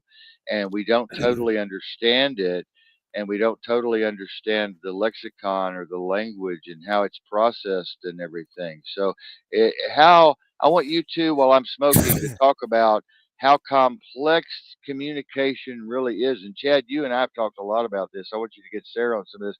How complex is it to sit down and have a conversation with a group of people, one person, three people, or a whole room full of people, where you're making a presentation, you're trying to convince them of something? I'm going to go smoke, and I want y'all to talk. And by the way, Sarah, you are radio material girl. That's awesome. Thanks. Enjoy your smoke. I'll have one after this. But yeah, it's been CNNC with me doing with the disaster team and working with the community and everything else. Like when I have conversations with people, I can't talk to them like I talk to, like someone like you or Kiler or Marion, people that are very highly intelligent, very logical, and we understand the intents behind the words. That's like us setting up for the food drive, going in there, seeing if the guy will allow us to even try to help the community, which is a bad thing to even try to think of, that you have to go into a store and say, hey, can we just sit outside your parking lot, try to get some food for, the needy, that you gotta talk to them a certain way, because if you come at them with the wrong intent, you lose everything. And the more people you get, that's the more intent you got to be aware of, because if somebody is not on your level and your intent is off, you've destroyed everything that you're trying to work for, everything you're trying to give out in wisdom. People will disconnect from you instantaneously. And it could be anything. Like you could say the word wrong and somebody instantaneously go off on you or lose connection. It's quite sad that people can't. I mean, prime example, us guys, we can call each other a-holes to each other. Yeah, you're just an a-hole, and we're laughing about it, right? But if I look at him like, you're an a-hole, there's different. That intent behind it is different. Even though I'm saying the same exact words, my body language, the intensity, the volume, the bass of my voice changes everything about what I'm saying. What do you think about that? Yeah, it definitely does, and it's easier for guys to get away with that because they know, especially it's guys just have the logic to. They know that's harder for girls because we're more emotionally based, but we all try. We all have that masculine, feminine to try to balance how we're taking it. Conversation is very complex. You said mentioning trying to get things done and the intent of it, and then when you have more people around, you have more intent to be aware of, as well as I think it's important to be well aware of your own too. You still got to be true to you, in alignment with just your values and beliefs as much as you can, with trying to respect others. Lower level, it does get kind of difficult because they are hung up on their own problems, and they can't always leave their challenges to the side when they're talking to new people. And when you are talking to other people, like me specifically, if I go and talk to a stranger on the street trying to get something, then I have no idea what he dealt with before that. But he's also not just not just from that day what the person had went through, but he's also going to address me from his previous years of things he's been through, either with women or just in some stranger approaching him on the street, whatever experience he's had with that over the years. If he's not a if he's more of a level 3, spiritually not level like 13, he's not going to know to give me a fair chance all the time. He's not going to know to watch my body language, to look for all these things. So he might be coming from a defensive place, from a survival place, just from being an asshole, you know. And if it was to somebody else who was a like a low level, a 3 to a 3, if you meet somebody like that, they're just another 3 is just going to get offended. They're going to blow up. It's going to be a huge confrontation, a huge fight. They're going to think you're just, you know, attacking them. And you see how everything gets lost in translation over just something so simple. Um, and nobody really doing the inner work and be like, oh, that guy's just having a hard day. I'm not even going to take it personally. And you know, sometimes you have to stand up for yourself and be like, hey man, like screw you, don't talk to me like that. But more times than not, you have to know that it's not about you. You are completely fine, and just to let it go. It is only a reflection of them and themselves. And a lot of people don't know that. And when people find themselves getting upset with things, uh, for one, that could be a reflection of that same thing. It's not that I'm better than them, but that same thing could be inside of me. It's just I don't like it when I'm that way. So when I see them using those characteristics in a way that I wouldn't use mine in that way, that irritates me because I feel like they misuse their power. So, and I So control Hey, myself, so why can't you? uh, So, Sarah, you're the kind of woman that you're beautiful. You have a personality. You're outgoing. You shine. You know, men are intimidated by that a lot of times. Men are me, just no. Everybody, severely, yeah. severely intimidated by that. You know. And so, have you had that problem with men? And I'm not trying to dig into your real secretive life, but have you dealt with men who were offended by your intelligence and your awareness and your quick thinking? And have you had to deal with that? yeah, definitely. In quite a few ways, but yeah, they try to nitpick it, or I don't know. They could get I could just they just get offended to a point where they could pretend they don't like anything I do, and you know they love it. But it's because they have Yeah, those. It's because when they start out, they end up liking those things, and then later on down the line, it changes. For one, because I'm kind of a natural ha ha ha type of person. That's just me. So when they find out that that's who I am kind of all the time, I don't have to always work for that. It's just dang, you know, that's something they feel that they have to work really hard for, to be kind of peppy, and so they don't like that for one. And that's kind of, and I have to practice at other things too that don't come naturally. So that's just kind of the luck of the draw there. And for two, people could admire things in you, for one, because those same things could be within themselves, but they don't always see that. And half the time they won't. So the men who like these qualities in leadership, they don't end up in the end pulling it out of themselves. I could help them plant the seeds, be a cheerleader, but if you don't get it pulled out, then you're not going to really stand in your own power. And they end up just kind of subconsciously and psychologically going after your light because they're just irritated. They don't know how to bring theirs out. They don't know how to ask for the help, and it comes out in a negative way. And on your energy attacks is real. So, and so it's been more you're energetic that I felt it. I guess I'm reading you without the tarot cards here. I'm a psychic, you know. I read people. I was an interrogator, and of course, neurolinguistic programming. We learn to listen to voice attenuation, voice rhythm, volume, and inflection, and look at the eyes and the contact and the body language. And that's what I'm looking at you. And I see you as being the things I said a while ago: very open, very vibrant, very understanding to a point. I could see where you could get pissed off if you really wanted to, or if you were pushed over the edge. You know, you're not one of those kind of people that can just be run over.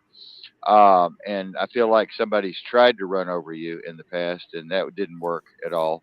Uh, and I also feel like that you might be one of those kind of people that want to fix men to some degree. Would I be wrong in saying that you're like me? You want to fix people. You have this inner desire to fix things.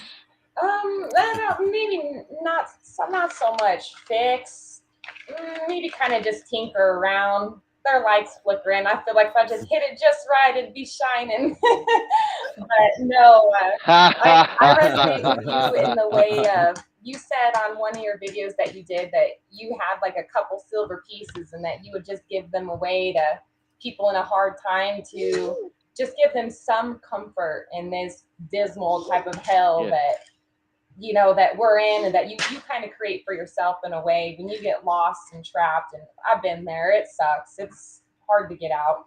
But that happiness that you can give to them, I like to give people that as well. So I'm not necessarily fixing them. I just like to remind them that they do have that little ball of light, and if they could accept my little ball of light of love, that I could grow theirs maybe 2 times bigger, like a Grinch type of status. But I don't know if it works like that. Probably more of Well, that. it's evidently worked. It probably works for you. Chad is kind of like me in a lot of ways, I think, in that department where sometimes we want to fix people. It's not like we want to fix them. It's like more like we want to bring them around to a different way of thinking, which is I've taught Chad a little bit about my background in teaching people that everything you do is coercive and manipulative in a way. Now, no matter who you are, when you talk to people, you're using coercion, you're using manipulation, you're even cunning and conning to some degree, and you're trying to sell someone an idea or a concept or a philosophy or a belief that you have. And that's interesting. Don't you think that's interesting? Chad, go ahead with that if you want to tell what you might have learned from me in that area that you might have not known as much about before. I don't know. Well, when they say it's a dog eat dog world, shark eat shark world, it really is. When you have conversations, even with strangers, the first thing a stranger is going to do, and you do it too, is first you're going to assess if it's a threat. Then you're going to see what you can gain off them. Then you're going to try to do what you can. And this is a subconscious thing that a lot of people don't understand that they're doing. Like if you're trying to sell something, a salesman, perfect person of manipulation. We see salesmen manipulate us all the time. Our conversations with our friends, we manipulate our Hmm. friends, to get them to do things that we want to do, opposed to things that they want to do. Even in friendships, we do this. Like your best friend could, like going out hitting a bucket of golf balls, and that's his favorite thing to do on the weekend.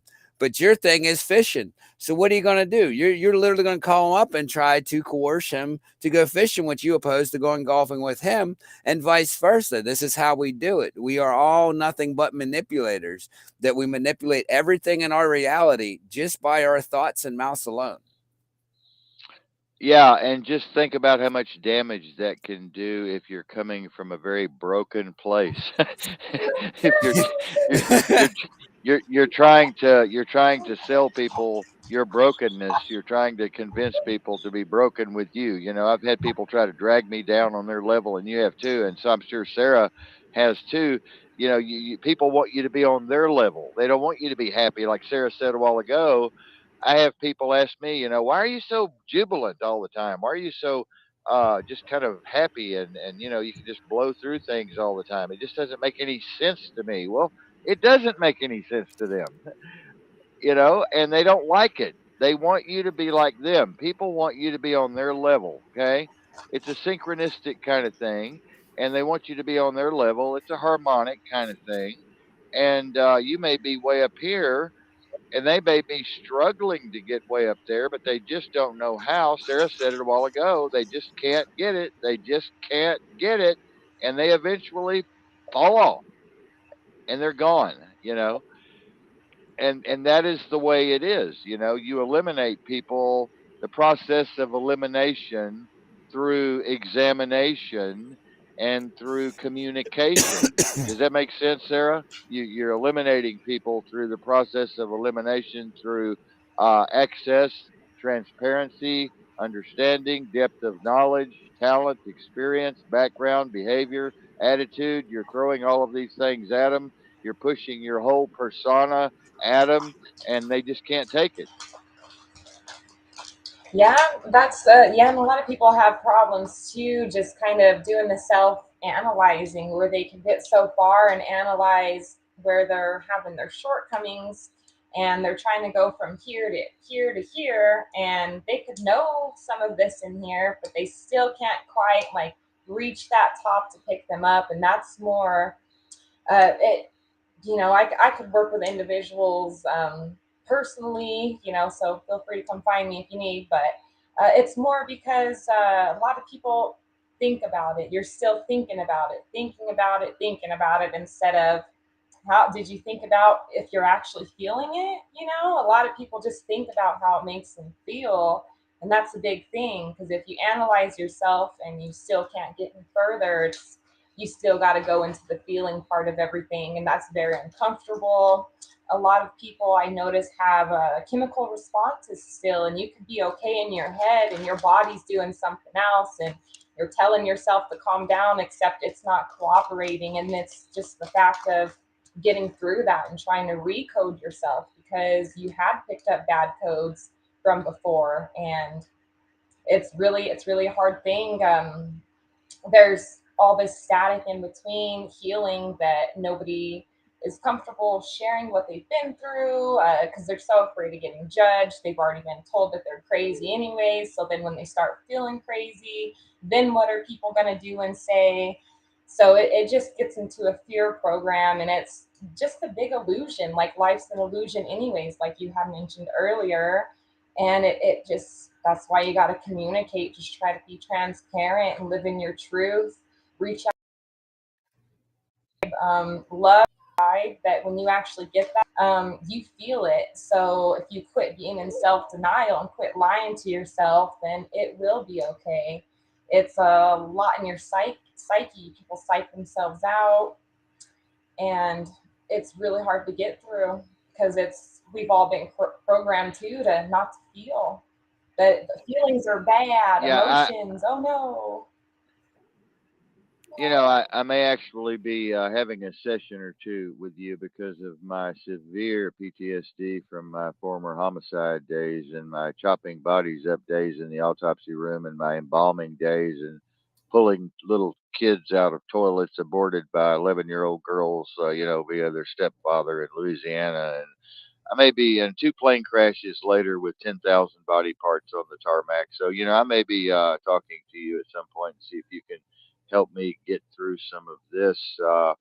They say that they did major studies at 8 universities around the world, and they've come to the conclusion that children between the ages of 0 and 18, they hear 140 plus thousand negatives about themselves. What do you think about that, Sarah? You said the children in what, 140,000 what again? Negatives. Like you're no good, you're too fat, you're stupid, you're dumb, you're ignorant, you're a bitch, you're stupid, you're a whore, you're this, you'll never make it, you'll never do anything, you'll never rise above this.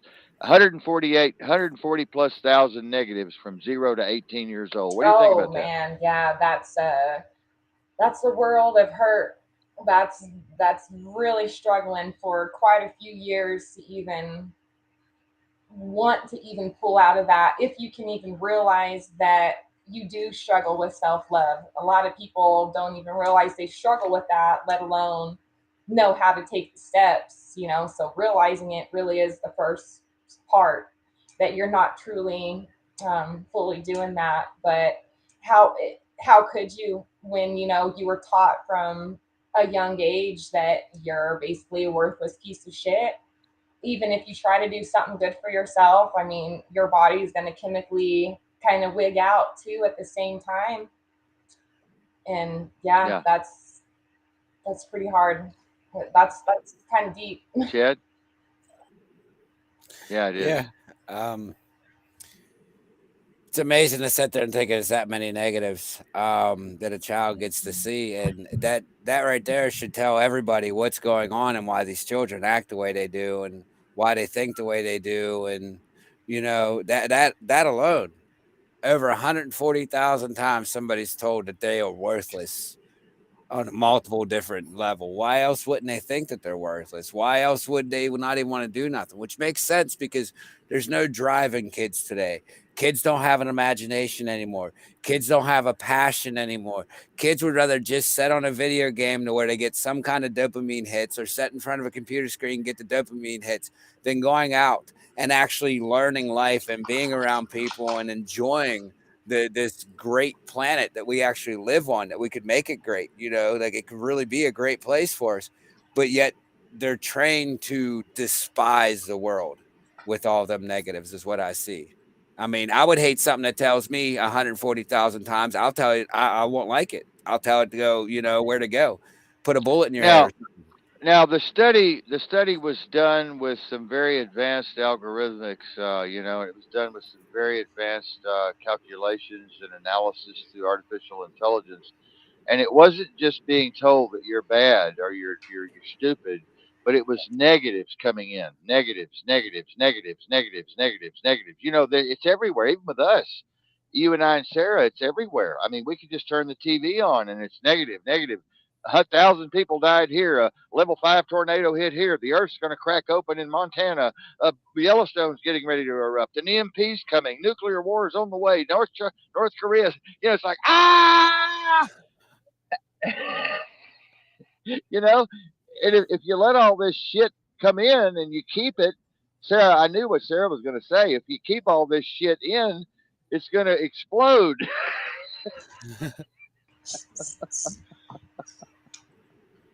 That's it too. It's like a volcano effect. You build it up, and then when you erupt, it's over. It's done, and then you're the one looking like the asshole. You know what I mean? Yeah, yeah, yeah, yeah. It's amazing. It's amazing. I don't know how I filtered through all of my stuff and my missions, and I don't know what you told Sarah about me, and I don't care. It's all fine. You can tell Sarah everything about me.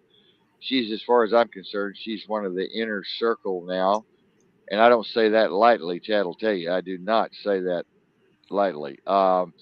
But I've gone through so many missions, so many dangerous missions, so many terrible things, so many horrible things, so many things you couldn't even comprehend in your wildest nightmare on PCP or DMT or ayahuasca or LSD. You couldn't even comprehend the shit I've done and seen and been involved in. And here I am. It's like I don't know. I don't know. I've had to really assess myself and go inside myself, and I've really had to do the inner work, as they say. And there's been times when I felt like I was going to Is your go record my whole completely thing, please? insane, just lose it all, just go bonkers, completely bonkers. Um, by the way, she's been so sweet. Is that your daughter? Yeah, yeah. I thought I muted it. I was like, hang on, you're Yeah, way good. no, no. We love her. We love her. We love her. We're used to this. This is live radio. This is live. We're used to everything. But I've been able to attune myself to some basic attenuation. That's kind of balanced. And I don't really know how I did that, Sarah. And maybe you do. Maybe you have some profound thing to say about how someone could actually come out of that without being in a rubber room or a straitjacket. Honestly, as because maybe some of us still have the God particle left in our DNA, then something that can't be destroyed, and that love that we were initially created with. There's just no screwing around with that. It's magical, and when you got it, you got it. And it's a gift. And I think some of it, I've been through things too that I'm like, there's no way, how in the heck, and it must be from source, divine, whatever label you put on creator God. Must be something like that, so I can share testimonies, so I can go find out secrets to me, secrets to life, so that I can share those with other people. It has to be things working in for a higher power in a mysterious way that all has to tie in one way or another, and just because You it's know, the whole time, it's already you happened know, and you it's know, already gotten better at the I, same I time. never, I, I never used to get emotional and cry. I never would cry because Daddy always taught me that you're a sissy. You're a sissy if you cry. You're a sissy. Boy, don't be crying. You're a sissy. You're a sissy. And I grew up hearing that and hearing that and hearing that and hearing that, and I hardened up really hard. And then I went into all this, all this mission stuff, and I had to get harder and harder and harder and harder and harder. And you lose your sense of compassion. You lose your sense of connection with source. You lose everything. You're just like a robot. You're on a kill mission. You're got your mission focus, and that's it. There's nothing else. And so it's really been tough. It's really been tough to get to this point. I had a point to make and I forgot what the hell it was, but it's been very tough to get to this point. And I agree with you about source, and I agree with you that there's got to be, and there is some of us. I told y'all when we first came on that are protected. We have a protective barrier around us, and that used to sound stupid to me, but it doesn't anymore. Oh, I know what I was going to tell you, Sarah. I used to could not cry. My daddy and my brother, my brother, I'm not afraid to say it on air. I was raped when I was 14 by my stepbrother with a gun in the bad end of your ass there, a loaded gun. And I was locked in a casket for 14 hours. And he was trying to kill me, and I had to get through that. And I didn't even cry. I didn't even emotionalize. I didn't even grieve. Now though, I want to tell you, here's the moral of the story. I can cry at the drop of a hat. Chad can tell you. I'll just be sitting talking about something, and I'll just start bawling my fucking eyes out. What's going on with that, Sarah? Honestly, I've actually kind of been through the whole not being able to cry thing for a few years myself, from coming from severe trauma and PTSD and being raised kind of like a boy in a way. I wasn't allowed to ever cry, so I literally couldn't cry. The way I worked through it was, and I'm like, I'm a girl and I can't even cry. Like, how stupid is that? Can't even cry when I'm PMSing. Nothing, nothing. I could never. I had to work with myself over and over and over and tell myself it's okay to cry. You're too poor for acupuncture to go get needles stuck in you to release it anyways.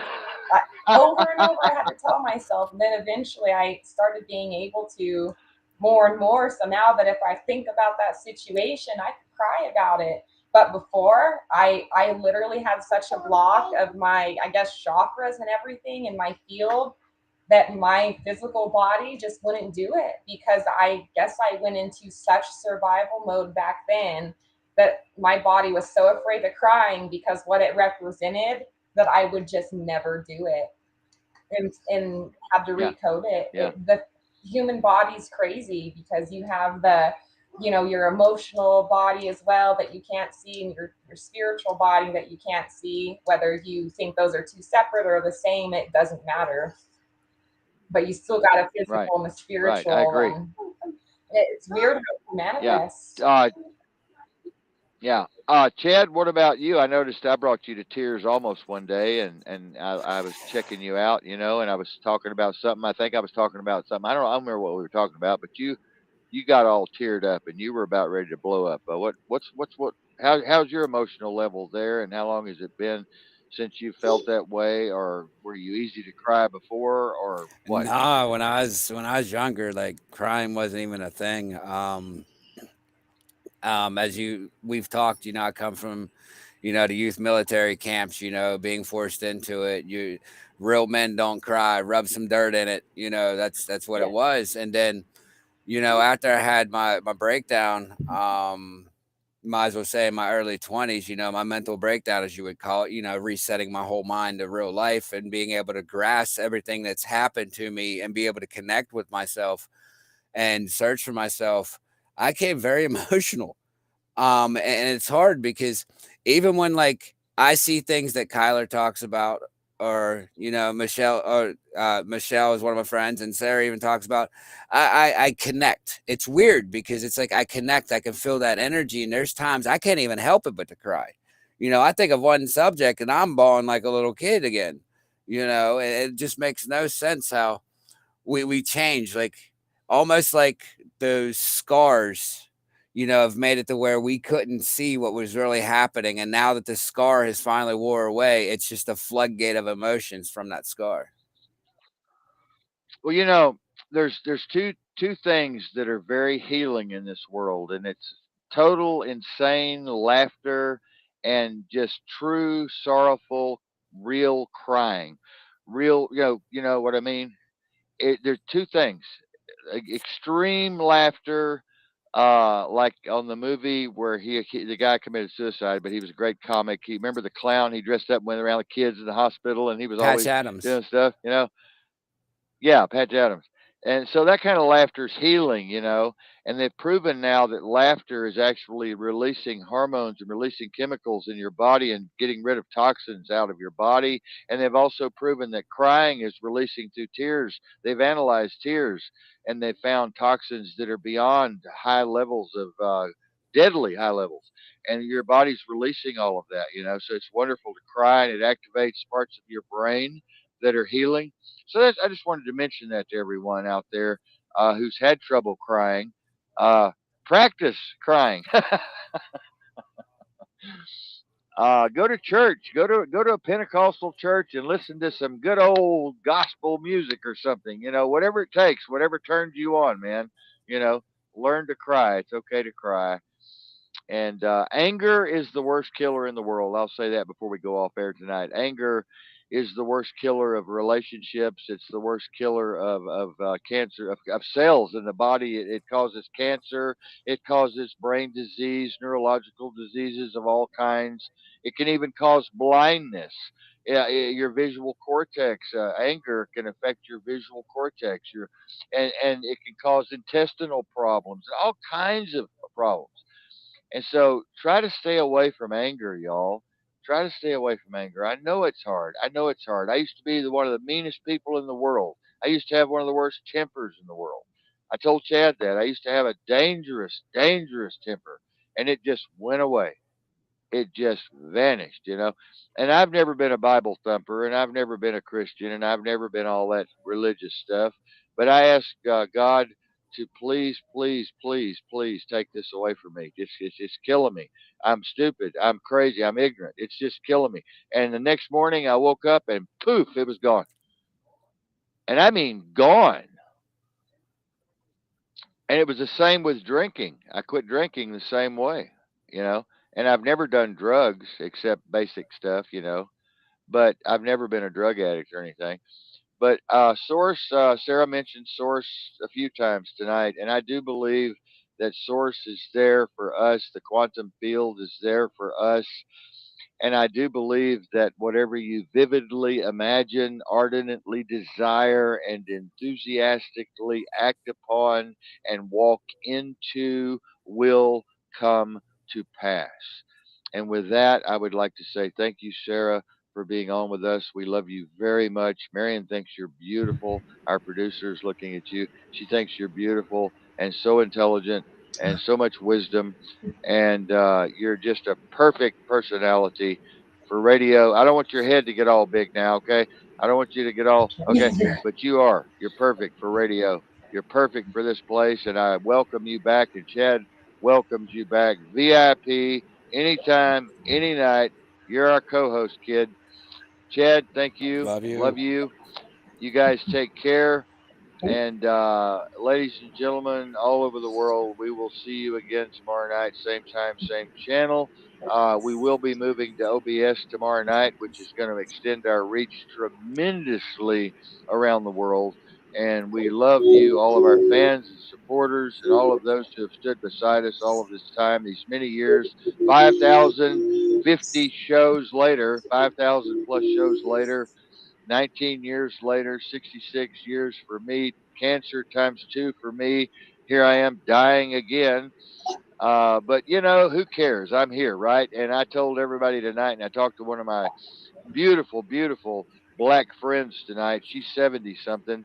Lee's listening probably tonight. She's our news director. She's our news guru. And I love you, Lee. I love you, Lee. Lee said, I'll die on my damn keyboard, or I'll die on my feet fighting and not on my knees in submission. And I said, go for you, girl. You guys take care out